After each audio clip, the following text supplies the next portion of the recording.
సమాధానం లేకుండా దేవుని ఎవరికి కూడా చూడలేదు. అందుకనే లోకంలో ఉన్న వారు ఎవరికి కూడా దేవునితో సమాధానం ఉంటుంది. కారణం ఏంటి? పాపులు. పాపులైన వారందరూ కూడా దేవునికి ఎవరు? శత్రువు. అందుకనే ఇప్పుడు చూడండి, రోమేలకు రాసిన పత్రిక 5వ అధ్యాయం 10వ వచనం, ఏలయనగా శత్రువులమైన, ఎవరికి శత్రువులు? దేవునికి. దేవునితో శత్రువుత్వం ఉంటే ఏమైనా ఉందా? లేదు కదా. అందుకనే దేవుడు ఎప్పుడు శాశ్వత శిక్ష ఇస్తాడు. భూమి మీద ప్రభుత్వాలు ఉన్నాయి, అవి తాత్కాలికంగా ఇస్తాయి. ఈవెన్ మరణం కూడా ఉరిశిక్ష వేసినది తాత్కాలికం. ఎందుకంటే శరీరం అంతలో కనబడి అంతలో మాయమైపోయేది, ఎంతకాలం ఉంటుందో తెలియదు. అయితే ఆత్మ నిరంతరం ఉంటుంది. దేవుడు ఎందుకంటే ఆత్మను శిక్షిస్తాడు. ఆ ఆత్మని రక్షించడానికి, పాపులైన మనల్ని దేవునితో సమాధానపరచుకోవడానికి తన కుమారుడిని యేసుక్రీస్తు ప్రభుని లోకానికి పంపించాడు. ఇప్పుడు లోకాన్ని అనగా పాపులందరినీ తన మరణం ద్వారా, ఎవరి మరణం ద్వారా?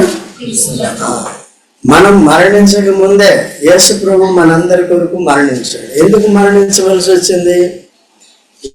పాపమునకు వచ్చే జీతము మరణం, పాపానికి వచ్చే జీతం మరణం. కాబట్టి ఆ పాపరహితుడైన యేసుక్రీస్తు ప్రభు మన పాపపు శిక్ష మరణాన్ని తన మీద వేసుకున్నాడు. అసలు యేసు ప్రభు ఈ లోకానికి ఎందుకు రావాలి మనిషి? ఎందుకంటే మరణాన్ని అనుభవించడానికి. ఆయన ఆత్మరూపిగానే ఉంటే మరణించలేడు. మరణిస్తుంది ఆత్మ.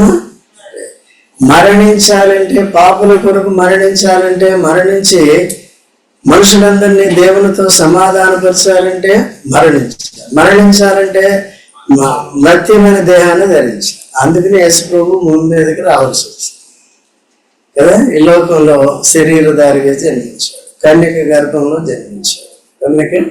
అందుకనే ఆయనలో దైవత్వం ఉంది. మనమంతా మనుషులం కాబట్టి స్త్రీ పురుషులకి జన్మిస్తాం కదా. మనమంతా ఎవరు? తల్లిదండ్రులు జన్మించిన మనమంతా కాపులు కదా.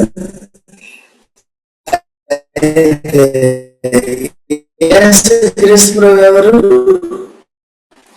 దేవుడే ఈ లోకానికి స్త్రీ ద్వారా వచ్చాడు కదా. ఆ స్త్రీ పవిత్ర కన్యక,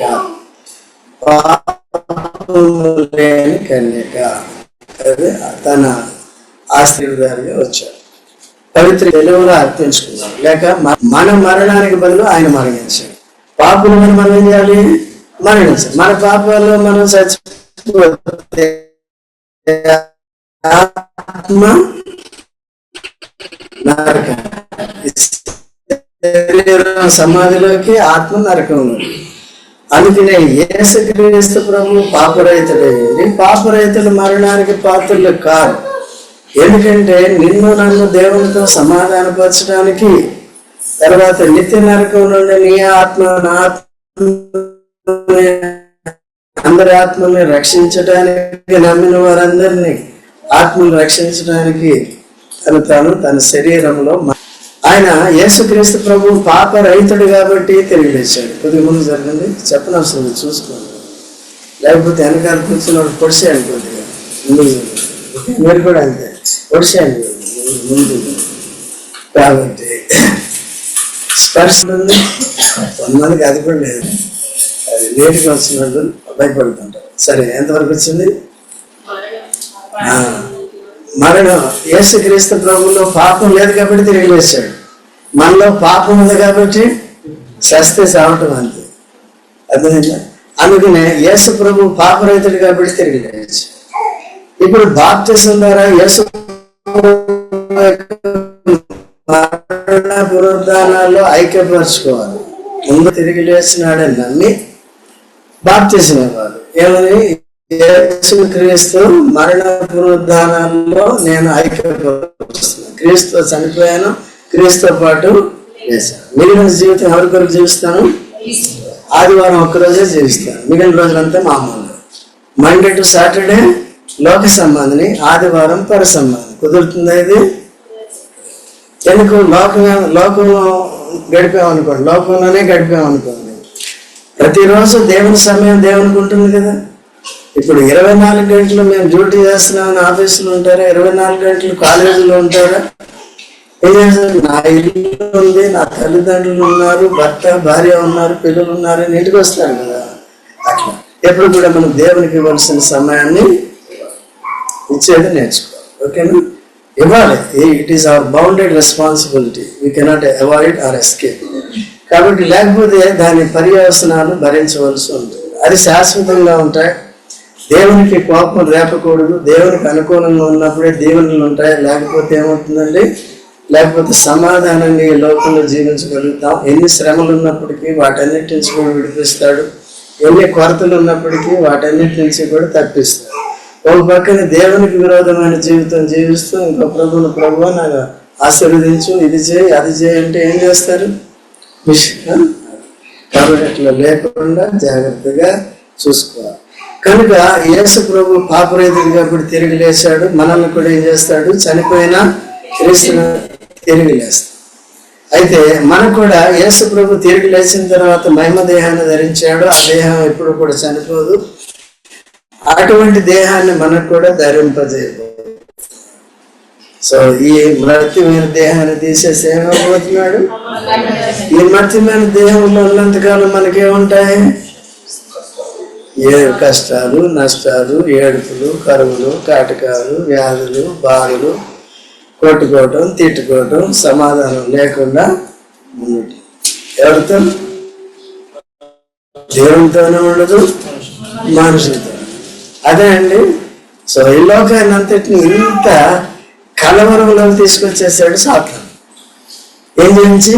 పాపం చేయించి ఆత్మను చంపేసి శరీరంలో ఈ పాపాన్ని తీసుకొచ్చి కన్ఫ్యూషన్ అనమాట. ఎక్కడా కూడా ఈవెన్ ఇంట్లో సమాధానం ఉండదు, బయట పనిచేసే దగ్గర సమాధానం. కానీ ఇక్కడ ఉండాలి. ఉండాలా వద్దా? మీలో ఉండాలి. కోరుకుంటున్నా ఉండద్దనే మాట చెప్పు. లేకపోతే ఏమవుతుంది?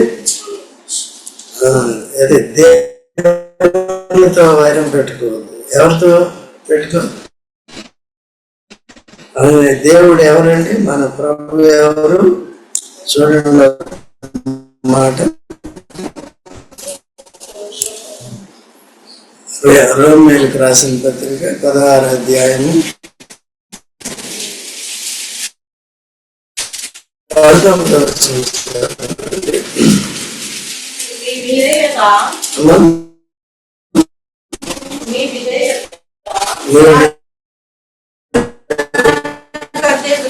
సమాధానకర్త దేవుడు సాతానును పై వచనం కూడా చదువు. నీ విధేయత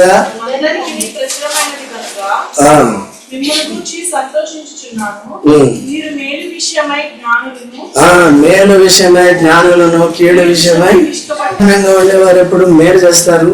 సమాధానం లేని వారు చేస్తారండి, కీడు చేస్తారు. అందుకనే సాతానుని మన కింద తొక్కాలంటే కీడు చేస్తే తొక్కలేం. ఏం చేయాలి?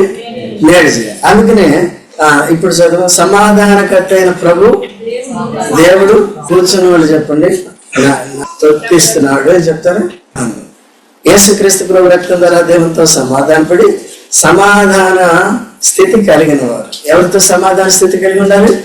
అన్ని విషయాల్లో కూడా నేను మేలే చేస్తున్నా, ఎవరికి కీడు చేయట్లేదు.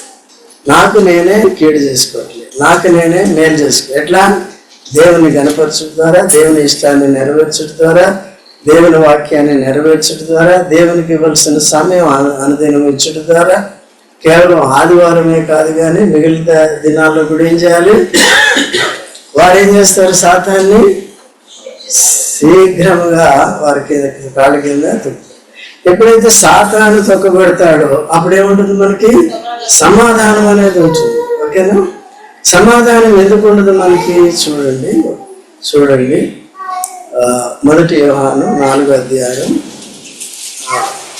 1 యోహాను కాదండి, యాకోబు పత్రిక 4వ అధ్యాయం 1వ వచనం. యాకోబు పత్రిక 4:1. మీలో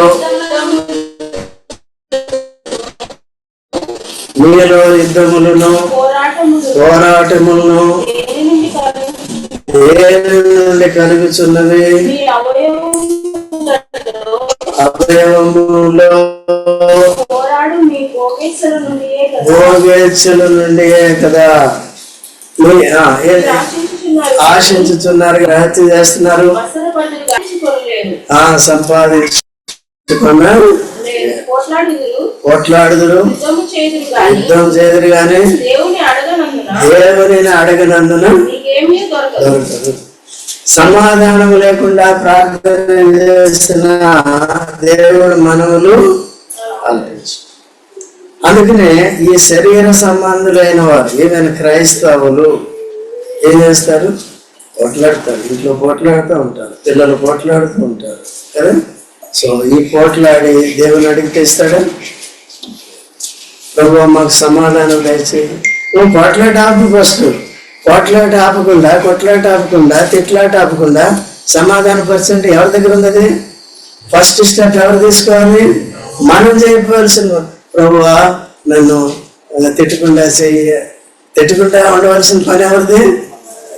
so our prayers are also some times wrong. That's why they are not being heard by God. Okay అండి, అట్లా ఉంటుంది. చూడండి, కొలస్సీయులకు రాసిన పత్రిక మొదటి అధ్యాయం 19వ వచనం చదవము. ఆయన యందు సర్వ సంపూర్ణత. ఎవరి యందు? ఆయన ఏందంటే క్రీస్తు యేసు ప్రభువు సర్వ సంపూర్ణత నివసించినట్లు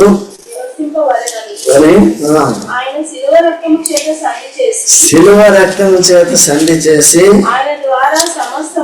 సమస్తమును భూలోకమందున్నవైనను ఆయనను అన్నిటినీ. చూడండి, దీని అర్థం ఏంటి?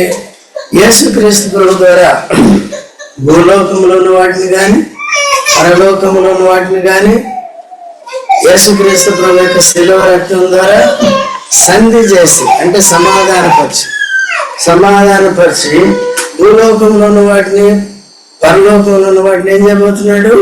ఏం చేయాలని ఉద్దేశించాడు? యేసు ప్రభు రక్తం కాచాడు, చనిపోయాడు, సంధి చేసి తండ్రి సమాధానం. దేన్ని సమాధానపరచడానికి? మనం భూలోకంలో ఉన్న వాటిని కానీ, దాంట్లో ఉన్నదే చెప్పండి, సొంత బోధలు చెప్పండి. పరలోకంలో కదా, పరలోకం పరిశుద్ధమైంది, పరలోకంలో దేవదూతలు ఉన్నారు. ఈవెన్ పరలోకంలో ఉన్న దేవదూతలు పాపులు కూడా నాశనం చేస్తారు. అర్థమైందా? ఇప్పుడు పరలోకంలో ఉన్న వాటిని, పరలోకంలో ఉన్న దేవుడు, పరలోకంలో ఉన్న దూతలు, ఒక పాపి మారు మనసు పొందాడంటే ఎవరు హర్షిస్తున్నారు? పరలోకంలో ఎవరు ఆనందిస్తున్నారు? ఎవరు సంతోషిస్తున్నారు? దేవదూతలు ఎదుట ఎవరైతే నా నామాన్ని ఒప్పుకుంటారో, యేసు ప్రభువు నిన్ను నమ్ముకున్నాను, నన్ను రక్షించాడు, సాక్ష్యం చెప్తారు, అలాగే ఆరాధిస్తూ ఉంటారు. సో వారందరినీ దేవదూతలు ఎదుట ఏం చేస్తాడంటే ఒప్పుకుంటారు. సిగ్గు లేకుండా, అందరూ సిగ్గుపడ్డారు కానీ ఈయన సిగ్గు లేకుండా ఏం చేశాడు? అందరి ముందు ఆరాధించాడు. నా ద్వారా ఆయన రక్షణ పొందినట్టు, నా ద్వారా నీతో దేవునితో సమాధాన పడినట్టు, సమాధానం ఇంట్లోనూ బయట చర్చిలో కూడా సమాధానం కలిగి జీవించాడు అని ఏం చేస్తారంటే ఆ విధంగా పరిచయం చేస్తారు. కాబట్టి భూలోకంలో అంటే అర్థం ఏంటి? భూలోకంలో యూదులను ఉన్నారు, తర్వాత ఇంకా అన్యజనులను ఉన్నారు. వీరిద్దరికీ పడుతుందా? ఇప్పుడు సరే, దాని ఇప్పుడు సంఘం ఉంది. యేసు ప్రభువునందు విశ్వాసం ఉంచిన వారు ఉన్నారు, యేసుని నమ్మని వారు ఉన్నారు. వీడికి పడుతుందా? పడుతుందమ్మా? లేదు కదా. వెళ్ళి చెప్పండి చూద్దాం.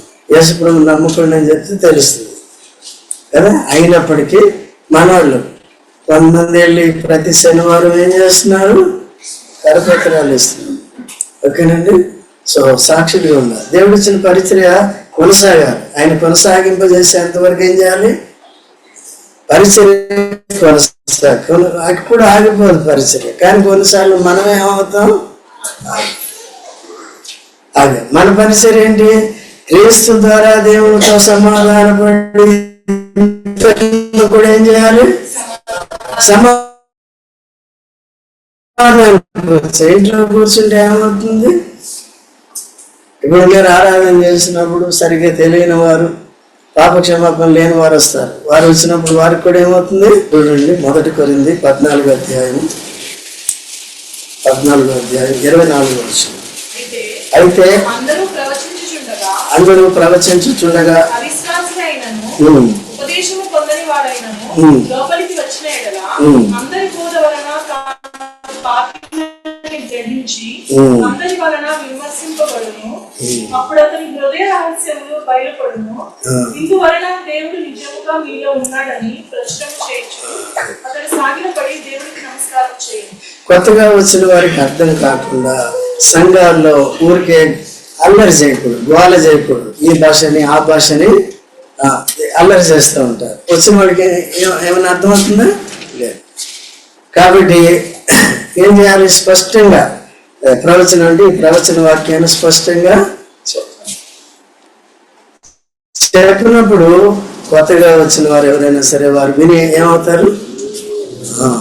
పాపిని ఒప్పింపబడతాడు. యేసు ప్రభు ద్వారా పాప క్షమాపణ వస్తుందని, యేసు ప్రభు ద్వారా దేవునితో సమాధానం వస్తుందని, సమాధానం పడిన నేను, దేవునితో సమాధాన పడిన నేను సమాధాన పరిచర్య చేయాలి, నా ఇంట్లో సమాధానంగా ఉండాలి, తర్వాత బయట సమాధానంగా ఉండాలి, ఇతరుల్ని పాపులైన వారిని క్రీస్తు ద్వారా దేవునితో సమాధానపరచాలి అనే భారము మనకి ఉంటుంది, ఉండాలి. ఓకేనా? అదే మనం చెప్పాలి. కాబట్టి క్రీస్తు ద్వారా మనం ఏం చేయబడ్డాం? లోకంలో ఏ భేదము లేదు, అందరూ కూడా ఈ లోకంలో ఈ ఒక కులం అంటే ఇంకొక కులానికి పడదు, లేకపోతే ఒక మతం అంటే ఇంకొక మతానికి.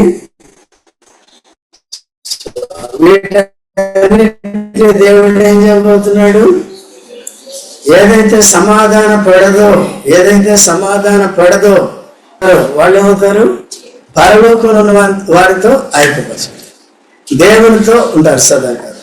ఎవరైతే సమాధాన పడకుండా ఉంటారో, సమాధాన పరిచయం ధన్యులు అంటే ఎవరండి? ఇది ధన్యవాదం. దేవునితో సమాధాన పడటం కంటే గొప్ప ధన్యత లేదు. సమాధానంగా ఉండుట అంటే ఇంకో గొప్ప ధన్యత లేదు. ఆనాడు ఇశ్రాయేల్ని కూడా దేవుడు సమాధాన ఆశీర్వాదం ఇచ్చాడు. యాజకులకి, ప్రధాన యాజకుడికి ఏం చెప్పాడు? మీరేం చేయాలి? ఇశ్రాయేల్ని ఈ విధంగా ఏమైనా ఆశీర్వదించాలి. చూడండి, సంఖ్యాకాండము 6వ అధ్యాయము 23, 24, 25.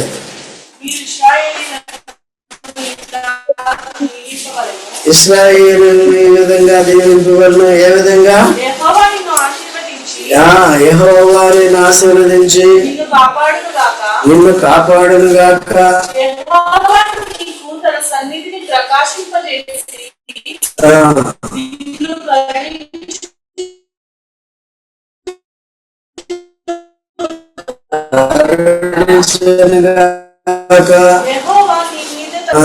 ఏంటండి?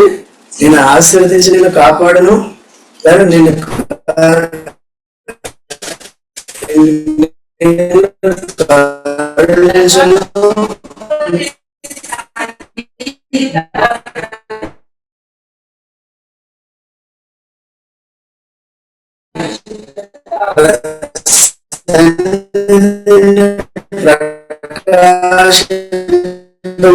నిన్ను కరుణించు.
సో కాబట్టి ఎందుకంటే మనల్ని సమాధానపరిచింది తన సన్నిధిని పరిశుద్ధులుగాను నిర్దోషులుగాను నిరపరాధులుగాను నిలవబెట్టు. కాబట్టి మనం అట్లా అభ్యాసం చేస్తున్నాము. యేసు ప్రభు ప్రాణం పెట్టింది దేని కొరకు? పరిశుద్ధపరిచిన తర్వాత ఏం చేయాలి?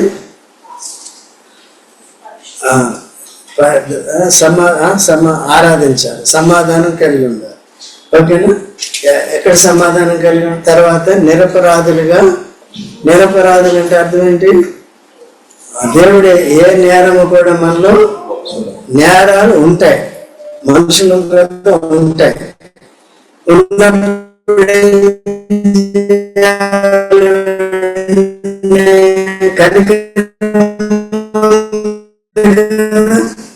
దేవుడు నిన్ను ఆశీర్వదించి ఉదయింపజేసి కరుణించు.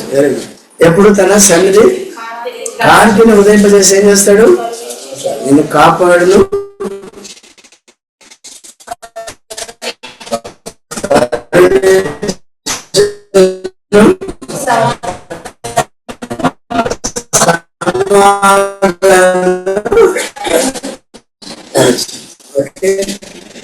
కాబట్టి ఎందుకు ఇట్లా సమాధానం అంటే మనం నిర్దోషులుగా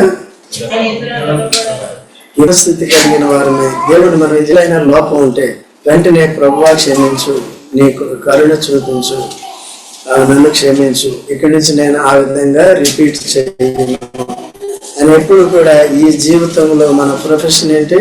పాపులు పాపాన్నే చేసుకుంటూ వెళ్ళిపోతారు, అయితే వాళ్ళు మారరు. పరిశుద్ధులుగానే ఉన్నారు. చూడండి ప్రకటన 22:11. ప్రకటన 22:11. అన్యాయం చేయవాడు అన్యాయం చేసేవాడు అన్యాయం చేస్తానే ఉంటాడు, మారడు. చదువు. అపవిత్రుడైన వాడు అపవిత్రుడుగానే ఉంటాడు, నీతిమంతుడు ఇంకా నీతిమంతుడిగానే ఉండాలి. చూసారా? వాడు మారుతారా? అన్యాయం చేసేవాడు మారుతాడా? అపవిత్రుడు మారుతాడా? అయితే మనం మారిపోదు. మనం ఎవరు? పరిశుద్ధులు.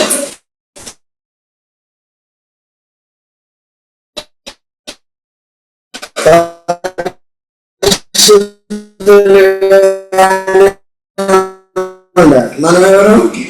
నీతిమంతుడు. నీతి అంటే అర్థం ఏంటి? యేసు ప్రభునందు విశ్వాసం ఉంచి నీతిమంతులుగా తీర్చబడి దేవుని వాక్యాన్ని నేర్చుకుంటూ ఆ ప్రకారం జీవించు. ఇప్పుడు చెప్పాం కదా, ప్రతి వారం చెప్తున్నాం కదా. లేదు కేవలం ఆదివారం కాదండి, మిగిలిన రోజుల్లో కూడా రావాలి అని చెప్తాం కదా. ఎంతమంది వస్తారు?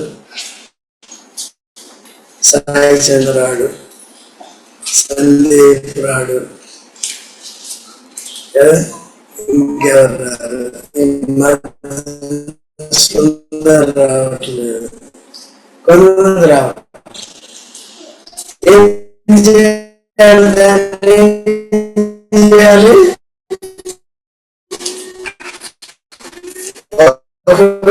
అత్యవసర పరిస్థితి ప్రభువా కాన్షియస్నెస్ లో ఉన్నారు. ప్రభువా క్షమించండి, వెంటనే క్షమాపణ కోరుతుంది. మళ్ళీ సిద్ధపడాలి, అభ్యాసం చేసుకుని అట్లా దేవుని సమయాన్ని దేవునికి ఇవ్వాలి. సో దేవుని వాక్యాన్ని కీడు చేసుకుని ఈ లోకానికి సమాధానం ఉండాలి. మిత్రులుగా